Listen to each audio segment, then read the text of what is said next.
Ladies and gentlemen, we are back. I am the Ultimate Fan. This is the Ultimate Fan Experience. Ladies and gentlemen, today I have what I call the new voice of the Houston Texans, my boy Cecil Shorts, man. Cecil, how's it going, brother? I like that new voice. I like that. I like that. You got Mark Vandermeer. He's the old voice of the Houston Texans. He's the GOAT. But hey, man, you're on the field. You're doing your thing. You're constantly mixing it up with the fans, and it's really cool, man. Seeing you out there every week.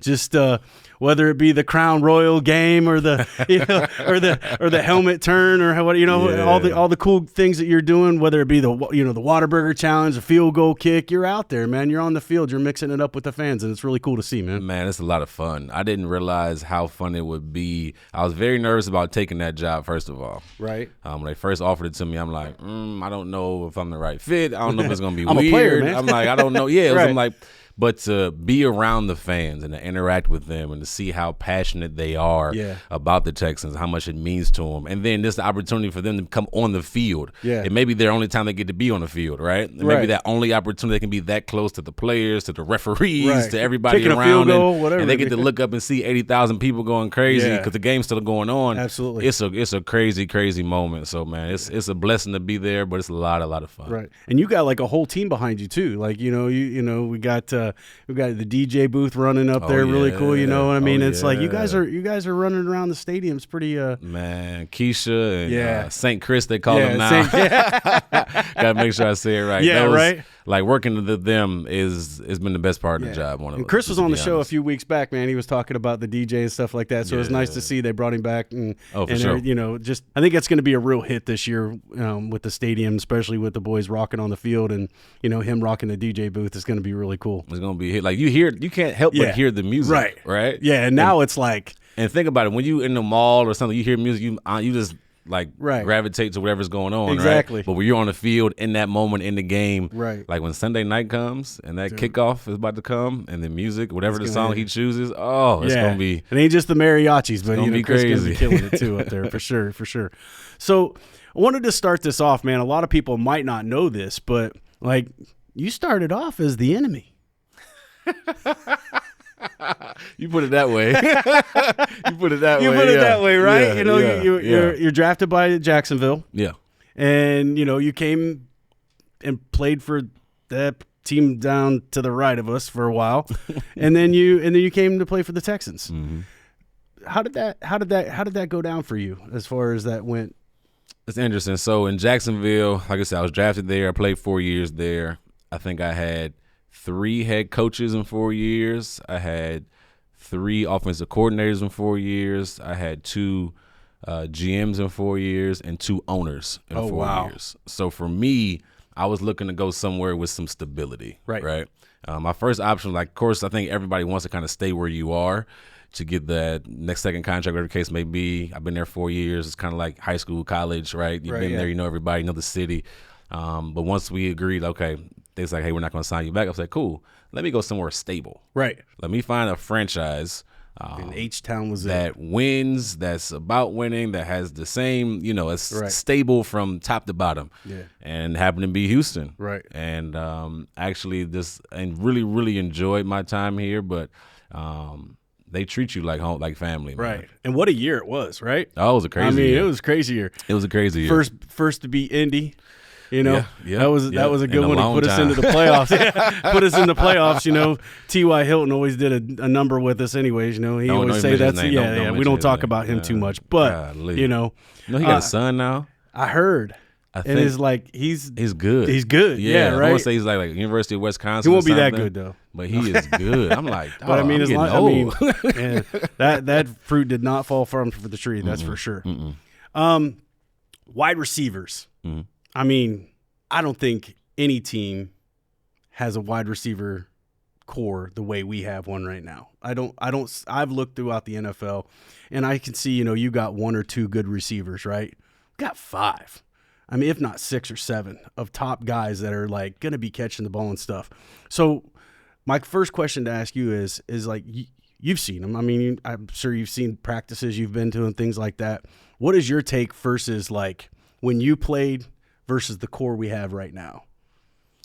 I think first off, right now you probably have the best wide receiver room in the NFL. Right. Like if you put obviously your top three with Nico, Tank, and Stephon Diggs, right? You can put those three against anybody, just receivers, and nobody can match what they can do. Right. And we haven't seen the best of Tank yet. Like we really haven't seen the best of him. Yeah, yet, and it was a shame when he got injured. But he had 794 yards last year and missed ridiculous. 4 or 5 games. Exactly. Like he's going to hit 1,000. So you will have 2,000-yard receivers last year with Nico and Tank. Now you bring Stephon Diggs in, who's hungry as ever. Right. Who the other day was talking to some media outsource and says, "Listen, I'm ready to go. I'm ready to prove everybody wrong. Listen, I didn't lose a step. I'm ready to get after it." Right. When he's motivated, when an athlete's motivated like that, and he's already one of the hardest working guys in the league, most durable receivers to play the game, it's going to be scary. Right. It's like literally you said, I didn't forget how to play the game. Oh, come on, man. Like man. He's one of the best guys the last 5, 6, 7 years in the league, just consistently. But even after the big three, you look at Mechie, who's coming along very well. Hutchinson. You look at Hutchinson, who has a bright future. Love his size and his ability. Dude. You look at Robert Woods, who's a solid guy, right? A veteran that's been around a long time. He knows where to be in the right spot. So if his number is called, I expect him to make plays, right? You have multiple guys. Then Steven Sims, who's doing a really good job in punt returning or returning with a big return against Baltimore in the playoffs last year, right? And don't forget Schultz. You still got Schultz coming in on for tight end. So you add him to the receiver room? Don't add tight ends to the receiver room. Exactly. It's different, man. Like we're different. Tight ends got their own room. Receivers is separate. Receivers, it's separate. Just you got to give that guy some credit, but though, Schultz is you add him to the bunch. Absolutely. Like you really can't double anybody. You really can't focus on one person. Okay, say you double Steph. Right. Then all right, cool. You got one-on-one with Tank. You got one-on-one with Nico. Whatever. So say you're going to play deep and you're going to take away all the passes. Great. We'll run the football. Right. So that receiver room is obviously, I think, one of the best in the game, if not the best. And you will see some special things happening from those big three, but the room is overall. So let me ask you this. Do you see any weaknesses?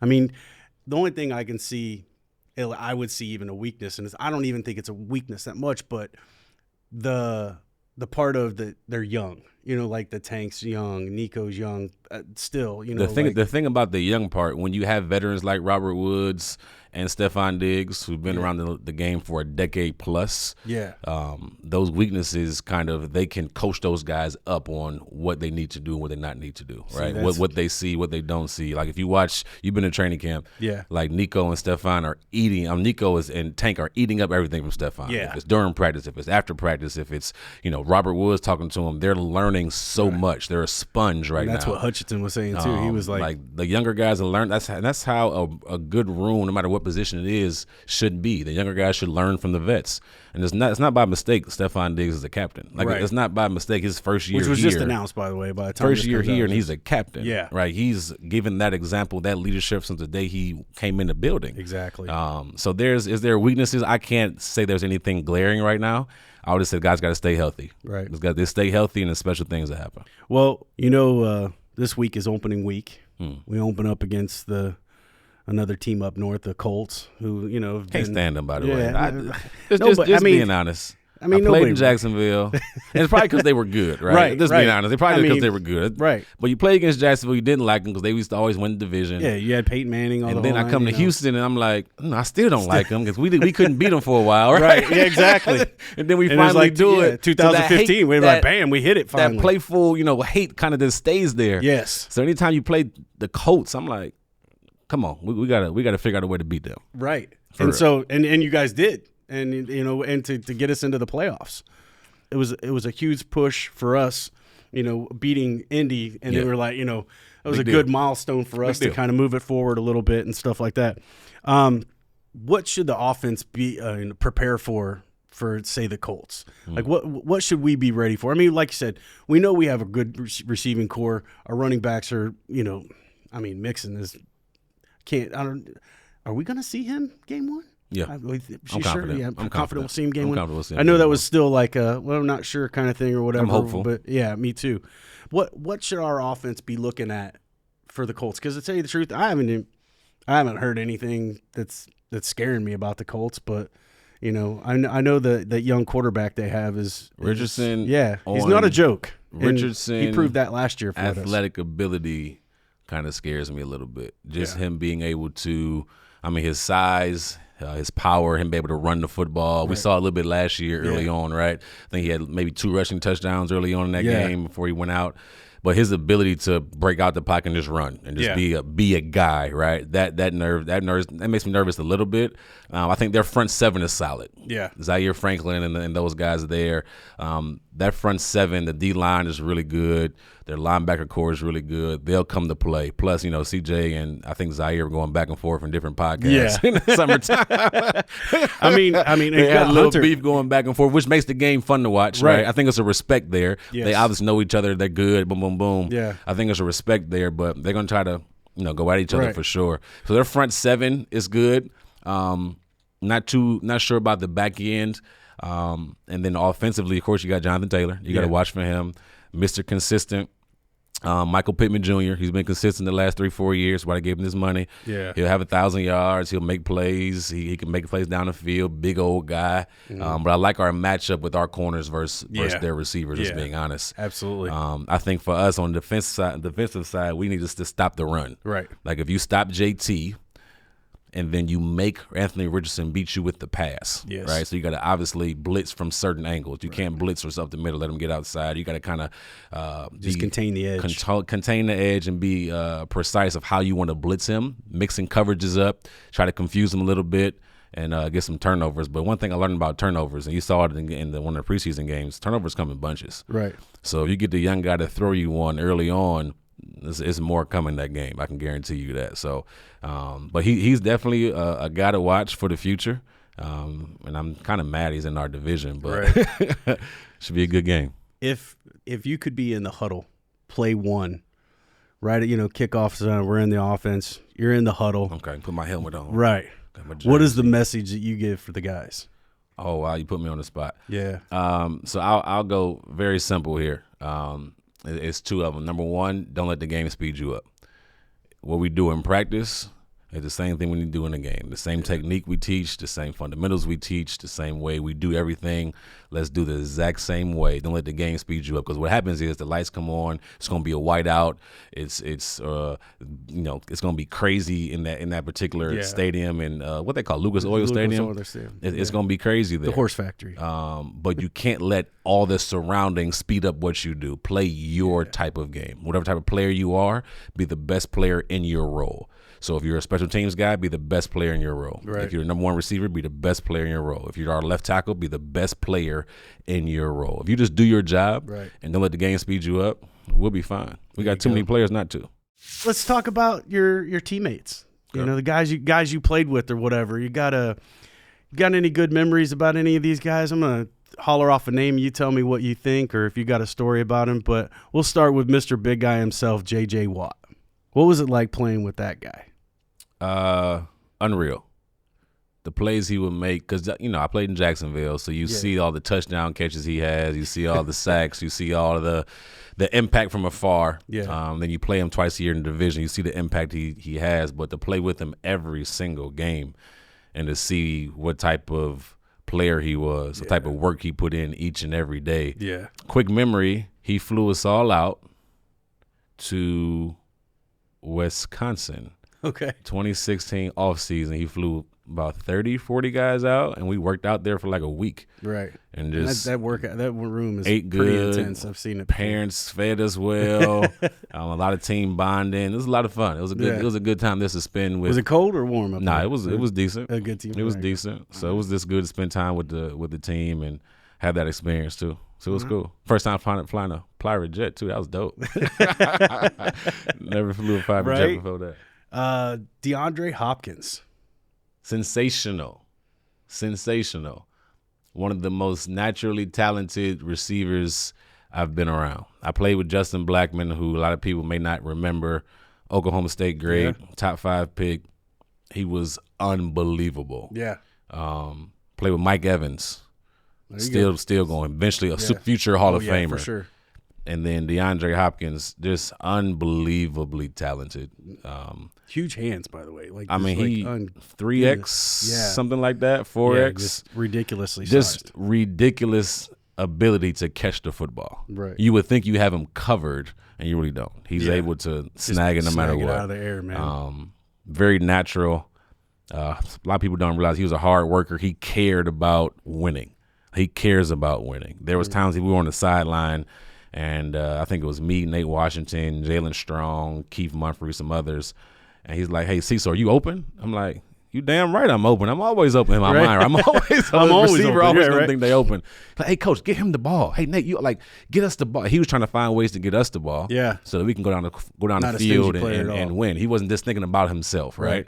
And I think maybe he gets that rap that, hey, he's a selfish guy. He's not at all. Yeah. I've never seen that part of him. He wants everybody to win. At the end of the day, he wants to win. Yeah. Does he want the ball? Of course. Every receiver wants the ball. Of course. But he was this special, man. Naturally talented, unselfish, and just when the lights came on, he was going to shine. Yeah. He was going to shine. Arian Foster. Ooh, man. Mr. Comedian now, by the way. The smoothest running back I ever seen. Yeah. Just smooth, graceful running the football. The zone scheme was set up perfect. The zone scheme was made for Arian Foster. Yeah. Like outside zone, seeing him this stride to the outside, following Wade Smith and all of them, then cut back up the middle. Like he was just smooth. There, right. Like just a smooth player. I just remember how smooth he was at the Dallas game. I know we lost that game or whatever, but that Dallas game where he just went off. What's the commercial? What's the beer commercial? The most interesting man. Yeah. Arian Foster's the most interesting man in the NFL. Like he has so many different interests. He's so talented if it comes to music. Piano. Comedian, like he's like a comedian. It's nothing. It's nothing he can't do. Yeah, and literally he's nothing got a he can't podcast do. running now. Right now, I believe, he's all over the place. It's had some really good conversations with him in the locker room. Whether we're clowning, whether we're talking serious, whether it's we're on different sides of opinions. Just a really, really good dude. The most interesting man in the NFL. Brian Hoyer. Oh, that's my brother. That's my brother. Cleveland, man. We both from Cleveland. We always said when we retire, we'll coach together. But I think I don't know if he officially retired yet, but I seen him on doing like commentary for the New England Patriots a couple weeks ago. And I thought that was pretty cool. But Hoyer was awesome, man. Good leader, hard worker. In 2015, he knew the offense like the back of his hand because we ran kind of the same stuff they did when he was in New England. He was just a worker, man. Loved the game of football, loved his family. Really, really good dude. Fun guy to be around. Very genuine, very genuine. Yeah, quick little side note, I'm Ohio boy too, right? No. Yeah. Born and raised. Born and raised.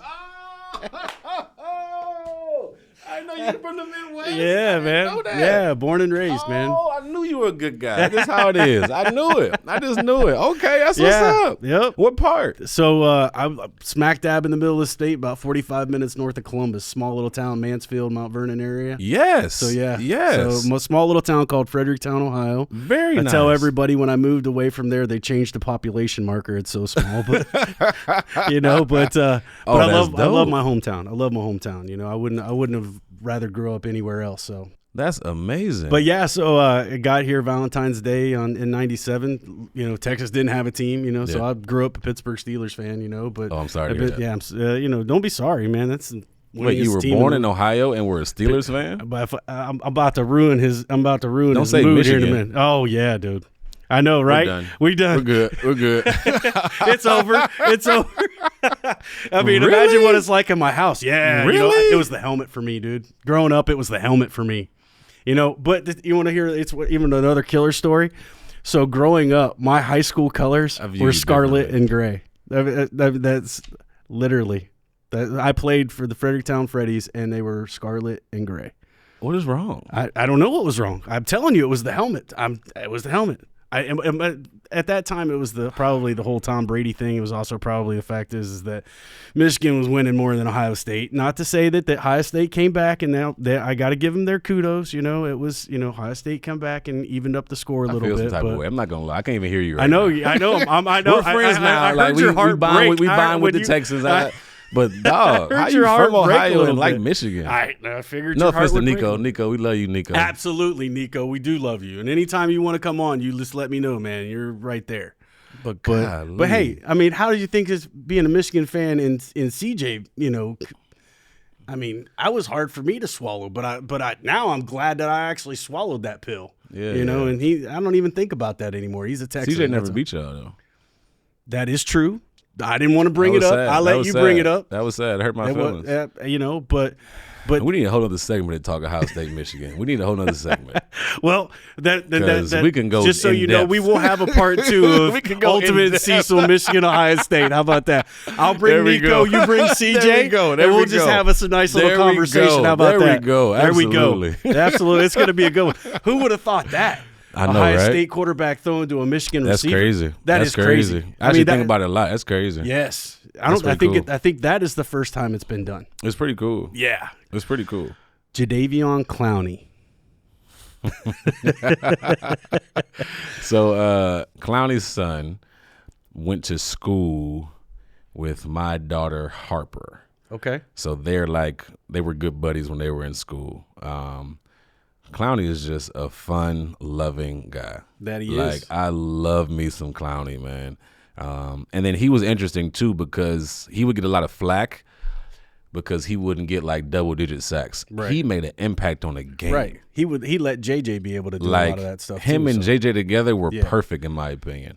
Like it was a perfect again, duo. You're working with that double team thing. Yes, a double team thing, but he was able to make an impact on the inside, on the outside. He's a run stuffer. Like he can make plays anywhere you line him up, right? Mm-hmm. I just think for him it was just injuries here and there. Yeah.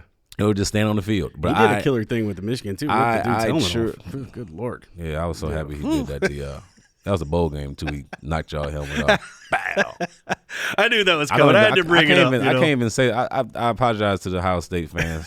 I can't even say that name. It's the school up north. Yeah, it's kind of like what I say about the Dallas. school up it's north. The team up the north. School up north. Yeah, but anyways, exactly. Clowny, fun-loving guy, true playmaker. I played Call of Duty with him.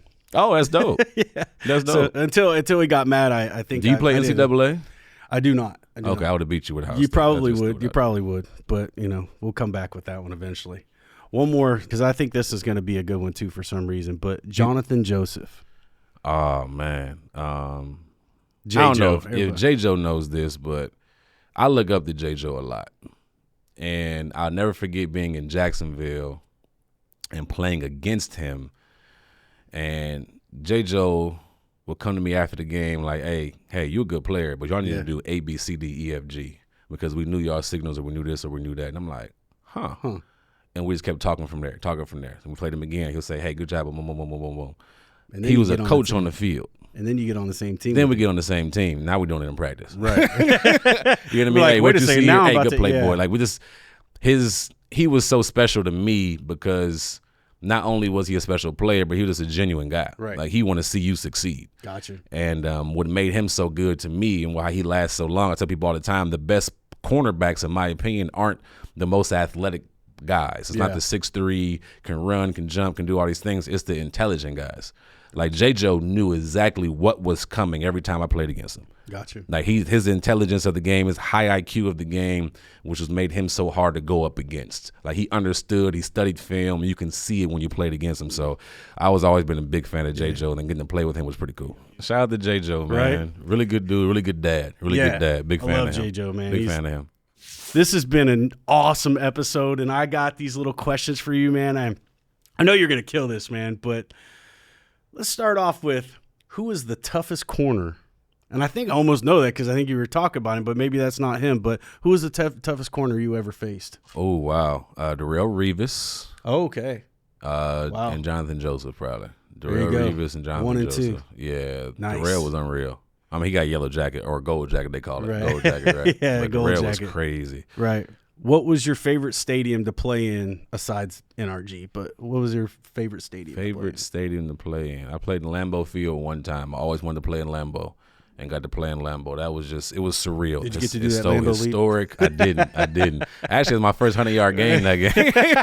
But I didn't get a touchdown. Right? I didn't get a touchdown. It's a historic place. So being able to play there was pretty cool. And it's owned by the fans. Like it's crazy. Like you're driving through a neighborhood. Everybody.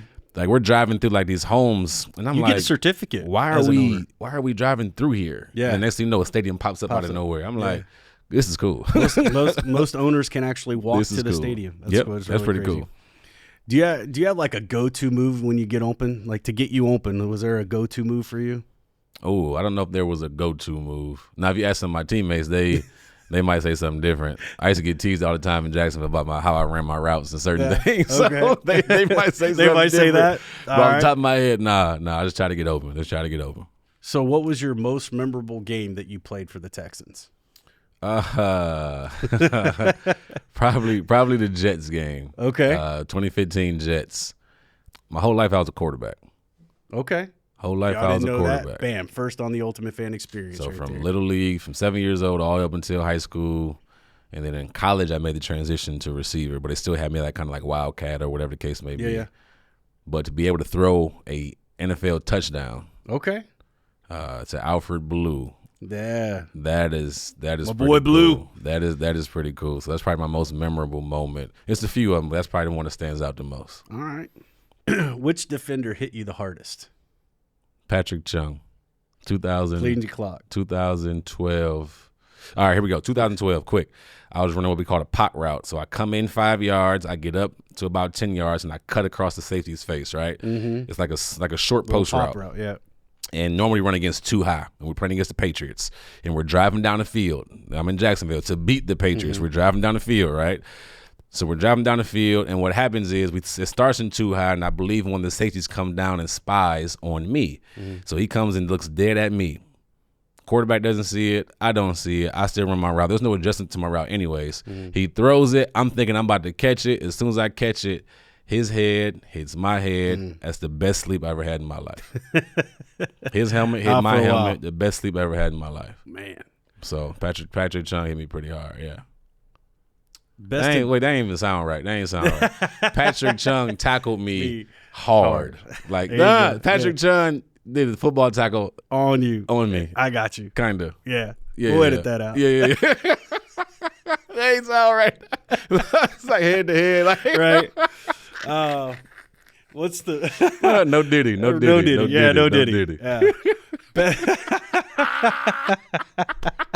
Oh, the first no Diddy on the Ultimate Fan Podcast, ladies and gentlemen.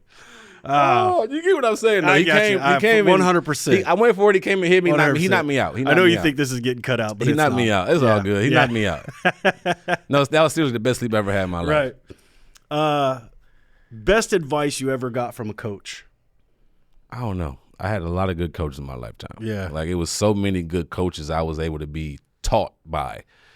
Like, I'm grateful for all of them, honestly. Grateful for all of them. I really want to know this. Who's the best trash talker on the field at the time you were playing? Whoever, like, the corner that you were going against. The best trash talker? Yeah. Pac-Man Jones was probably the best trash talker. He would just say stuff. Just random stuff. Like, I remember being that punt return in my rookie year. He like, you trash. He's not even on the field. You trash. You ain't about to catch it. You look scared. I'm like, dang, am I scared? I'm like, what the heck? I'm like, I don't even know. This man's in my head already. Like, what the heck? Right. But he was really good. Cortland Finnegan was interesting. Oh, man. Like, he was a guy. I didn't understand Cortland. Like, he just doing stuff. Like nonsense. It was one time either my rookie year or sophomore year, I had to block him at receiver, and I pancake him. Like, I get him clean. I'm like, oh, snap. I put him to the ground. I'm like, he kind of lighting the ass. I'm like, boom, put him down. Right. And then he get up and he just start talking. I'm like, dude, what you talking about? So he kind of did the same trash that he did to you that he did to He did that to everybody. It's just I heard that was Drake across took care the board. of it.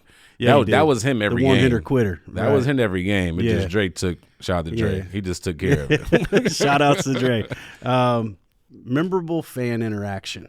Memorable fan. And it could be, it could be now too. I mean, I know there's you deal with a lot of the fans right now too, but one that sticks out. I was playing in Tampa. I played with my wedding ring on, and I had glove over it. And after every game, I always gave my glove to a fan. So after the game, gave my gloves to a fan. Oh, the ring was not realizing my ring was in the glove.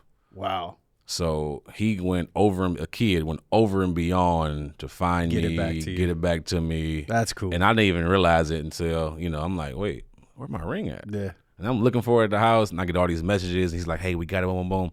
Like, he went over and beyond for a fan, because he could have kept it. Yeah. For a fan, for me, and a young boy at that, to go over and beyond and give me something that meant so much to me at the time, it was pretty cool. Right. So we all kind of know what's going on now, with what you're doing with the Texans and being on the field and being the energy in NRG, which is awesome. But that's a bar, by the way. The energy in and NRG. NRG. That was like a bar. that? Yeah. Yeah, that was clever. All right. I've been saying that one for years. I always tell everybody I am the energy in NRG. There you go. There you but go. Yeah, in the future, where do you see us going now that we've built this great core team? I mean, are we headed for a dynasty? I think you have the pieces. I do. And I think the moves that Caserio and D'Amico made this offseason says you're trying to win now. That's the smart thing to do when you don't have to pay, because eventually you got to pay C.J. Stroud $500 million probably. That's just what it is. I heard that last night. You're going to have to pay him a bunch of money. Yeah, Steve was talking about that if he continues to ascend, which you want him to do, which he would earn it, right? But when you have a young quarterback so good and such a good leader, and when you have a coach that's such a good leader, that people are going to run through a wall for. Yeah. Those are the main two pieces you need. Now it's about surrounding them with other ingredients, right? Yeah. And what they did this offseason, you're setting yourself up for a long-term success. And you're not setting yourself up bringing in old guys. You're bringing in younger guys as well. Like, you're drafting well. You're developing guys well. Like, Tank and Nico are part of the draft classes that Caserio had, right? Right. When you develop from your draft class, and then you bring in key pieces like a Stephon, like a Daniil Hunter, like a Joe Mixon, now you're potentially putting together, like you said, a dynasty. Right. So I do think they're serious Super Bowl contenders. Yeah. I'm so excited. We got tons of primetime games so the world can see how good the Texans are. Me It's the real deal. It finally wasn't just a fluke. Yeah. I think people are saying, year 2, that Stroud's going to struggle. No, in year 2, Patrick Mahomes won an MVP. In year 2, Lamar Jackson won an MVP. In year 2, C.J. Stroud, I think he's going to win MVP. There you go. I think it's just set in stone. It's time. But he has the surrounding pieces around him. He has the coach around him. The organization is aligned. Yes. That's a big deal. When the organization is aligned from top to bottom, you're a hard franchise to beat on and off the field. I'm going to end it with this. What's your message for the Texans fan heading into this season? Ooh, my message to the fans, and I'll be honest with you, like, one thing I learned in 2015 and 2016 when I was here, they're loyal. Yes. Like, loyal to a fault almost. Like, they're loyal. They love their Texans. Absolutely. So I would say continue to love their Texans. Yeah. With high expectations, there's also that pressure that amounts with it, right? Yeah. So if you have the younger quarterbacks, some of your younger players, let them evolve. Yeah. Don't get frustrated. Get behind them. Support them, right? Support your coach. Absolutely. You got 5 primetime games this year. Like, this is a lot. When you win a division, your schedule gets tough. That's just That's the nature of it, right? You want to be the best. You got. So even with the additions and we're expecting all this stuff, be patient. All right.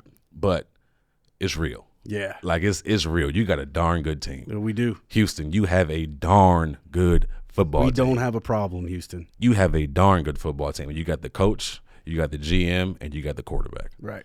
So I do think Super Bowl aspirations are a real thing. But just continue to support and love and stay true. Absolutely.